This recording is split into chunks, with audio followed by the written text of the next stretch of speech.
안녕하십니까. 신구입니다. 4주 후에 뵙겠습니다. 4주 동안 방송을 쉰다는 게 아니고요.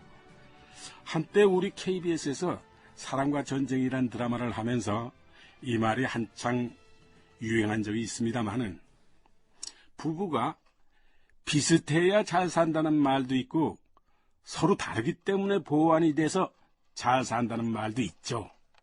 근데 서로 너무나 안 어울리는데도 의외로 잘 사는 경우도 흔히 있습니다.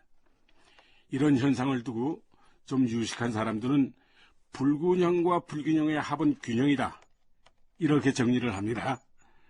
전두환 대통령과 김재익 경제수석의 관계가 그랬습니다. 단순한 측근이 아니었던 거죠. 누구세요? 남덕우라고 합니다. 전두환 상임위원장님과 약속이 돼 있어서 왔습니다. 1980년 8월 중순 남덕우가 보안사령관 겸 국보위 상임위원장인 전두환의 연희동 집을 찾았다. 남덕우는 11.6 사태와 동시에 대통령 경제특보를 그만두고 하와이에 있는 한 연구소에 있었다. 남 부총리님, 바쁘신데 일에 모시게 돼서 죄송합니다. 소일 삼아서 연구 논문을 하나 쓰고 있었습니다.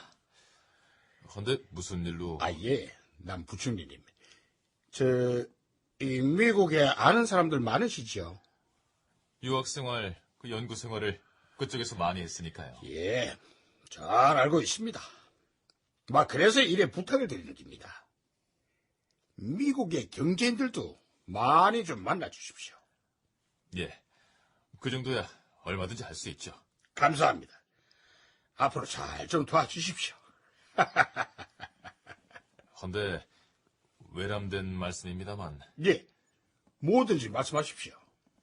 정치에 관련된 겁니다. 지금은 과도기입니다. 혼란이 필수적으로 따르죠. 그렇겠지요. 혼란을 극소화하려면 계획적이고 질서 있는 민주화 계획을 발표하는 것이 좋습니다. 그래야 국민들이 안심을 합니다. 향후 몇 년이라도 어느 정도 예측이 가능하게끔 일정을 분명히 하는 게 좋습니다. 좋은 말씀이네요. 지금 하신 말씀을 비서관한테 다시 한번 해주실 수 있겠습니까? 이따 저녁에 허문도 비서관을 보내겠습니다. 두 사람의 만남은 그렇게 끝나고 남덕우는 다시 하와이로 돌아간다. 서울을 다녀간 일주일 뒤.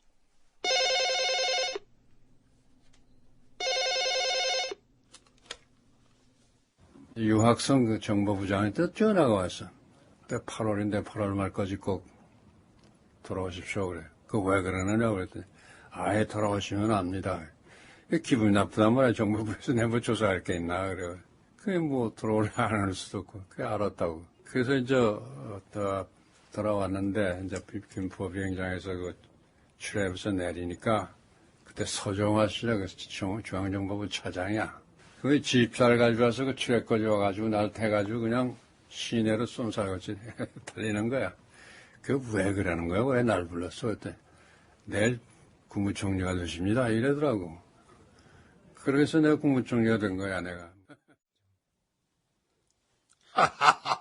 이게 아무것도 아닌 제가 어쩌다 이래 큰 중책을 맡게 됐습니다.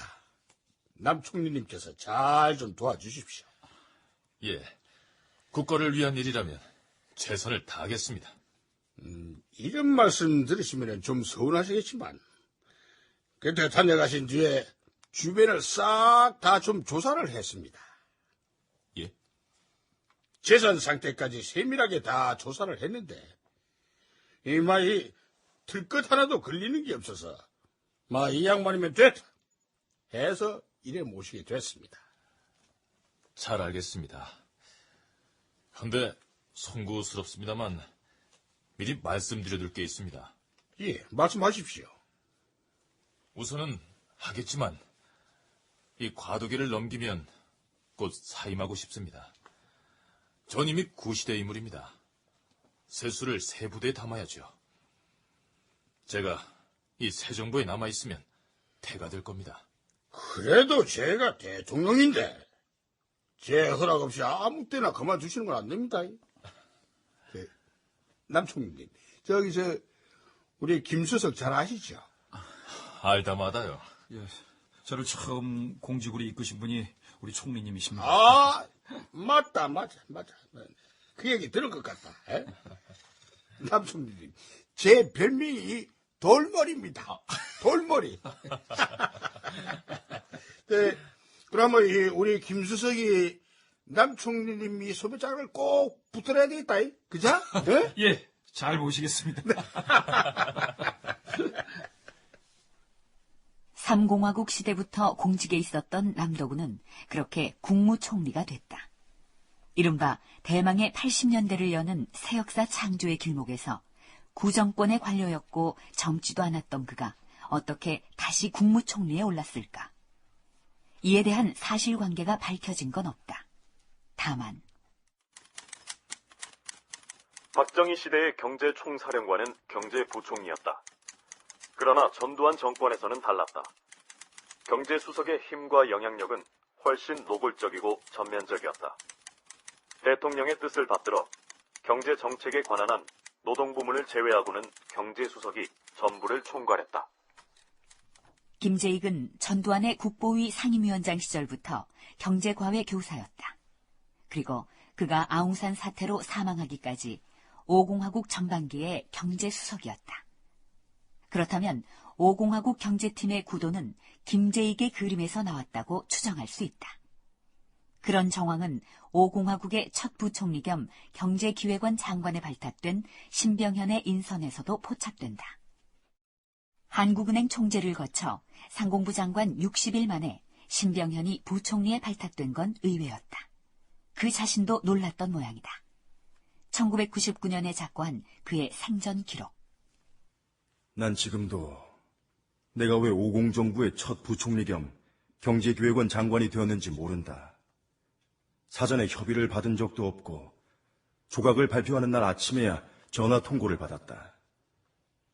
김재익 주석이 살아있다면 한번 물어보고 싶은데 그러나 이왕 맡았으니 내 소신대로 해야겠다고 생각했고 또 그렇게 했다. 당시 국무총리였던 남도구 씨는 경제수석의 김재익, 부총리 겸 경제기획원 장관의 신병헌 씨가 있었기 때문에 본인은 경제 문제를 걱정할 필요가 없었다고 말합니다. 5공화국 경제팀을 잘 짰다는 얘기입니다. 그런데 소위 대망의 80년대와 함께 5공화국이 등장했지만 당시 경제 실정은 대망이고 뭐고를 꿈꿀 만한 때가 아니었습니다. 경기 나쁜 건 알아. 그렇다고 그 인위적으로 끌어올려서야. 전반적인 불경기 땐 일시적으로 그런 조치가 필요합니다. 올해 농촌은 냉해 피해가 많아서 흉년입니다. 추곡 수맥과 대책을 서둘러 잡아야 합니다. 그런가 하면 결국 올해 GNP 목표도 수정될 것 같습니다. 그렇습니다. 한국은행 전망이 2 내지 3%였는데 마이너스 2%까지 갈 것 같습니다. 더 큰 문제는 주택 문제, 수출 문제, 금리 문제인데 어떻게든 불씨를 살려야 합니다. 우리나라 경기를 좌우하는 핵심입니다. 그래도 나는 그 경기 부양이라는 말 자체가 마음에 안 들어. 카카. 이건 어디까지나 마이너스 성장을 피해보려는 제한적인 조치일 뿐입니다. 지나치게 경계하실 필요는 없습니다. 그래? 그럼 그 물가는? 경기 살린다고 물가에 날개 달아주는 꼴라면 아주 곤란해, 이게. 물가 안정에는 최우선을 두고 해나가겠습니다. 예, 물가 문제는 걱정 안 하셔도 됩니다. 제가 책임지겠습니다. 이봐. 그 김수석은 벌써 사표 몇 장 써놓고 일하는 거 아니야? 어? 그 걸핏하면 뭘 그렇게 책임을 지겠다는 거야? 각오를 하고 일을 해야죠. 좋아. 아주 좋았어. 그런 각오가 있어야지. 소신껏 해봐. 소신껏. 예, 알겠습니다. 소신껏 하라는 말, 내가 그냥 하는 말 아니야. 응? 두고 봐. 이번에도 총 들고 뭘 도굴해서 경기 분양시킨다는 둥, 근본적인 대책이 안 된다는 둥, 이 별별 소리가 다 나올 거라고. 그럴 리가 있겠습니까? 웬만하면 모두가 공감할 것으로 알고 있습니다. 에헤, 나도 이제 정치인들 좀 알아요. 그래서 하는 말이야. 경제를 살릴 만한 대책은 하나도 없으면서 계엄령 풀어달라는 소리를 하고 말이지. 어? 그 소리는 그 일부 학생들하고 정치인들만 하는 소리라니까. 생업에 열중하는 일반 국민들은요, 지금 이 계엄령이 있는지 없는지도 모른다고, 이거. 정치인들 하는 소리. 예, 절대 신경 쓰지 마세요. 들어둘 말이 없다고, 어? 나도 뭐, 어차피 한 번 하고 물러날 거니까 정치에 신경 안 쓸 거고, 정치에 구애받으면 죽도 밥도 안 된다고. 전 대통령의 그런 소신은 그 전에도 없었고 그 뒤에도 없을 만큼 독특하고 강력한 것이었다. 5공화국 경제 브레인들이 성과를 낼 수 있었던 건 그런 전 대통령 특유의 리더십이 작용한 덕분이라는 게 대체적인 견해다.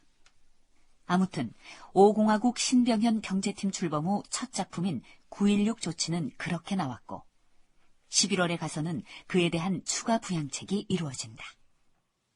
뭐요? 컬러 텔레비전 방송? 예. 이번 11.8 경기부양 조치 안에 컬러 텔레비전 방영 게시를 넣었으면 좋겠습니다. 그거 돈이 많이 들 텐데. 예. 많이 들어갑니다. 그러나 그 몇십 배 부수 효과도 있습니다. 무슨 효과가 있어요?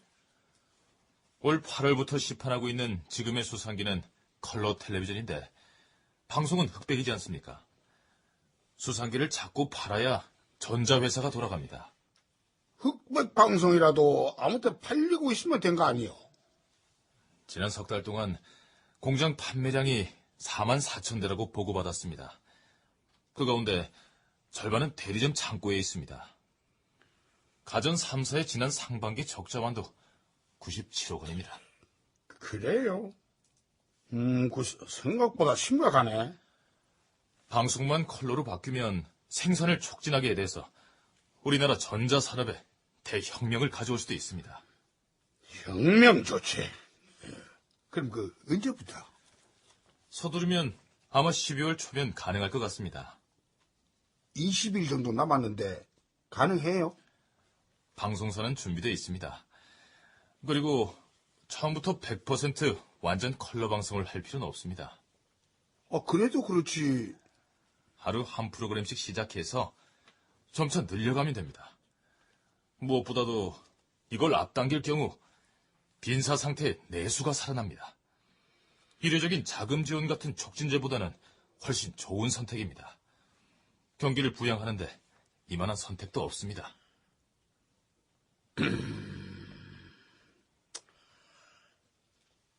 까짓거 합시다. 살린다는데, 이? 경제를 살린다는데.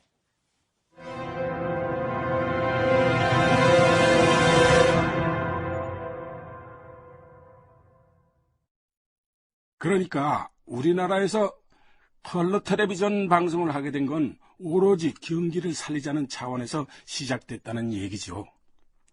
그렇게 화려하게 1980년을 마감하는 듯 했는데 언론 통폐합이 또 있었습니다.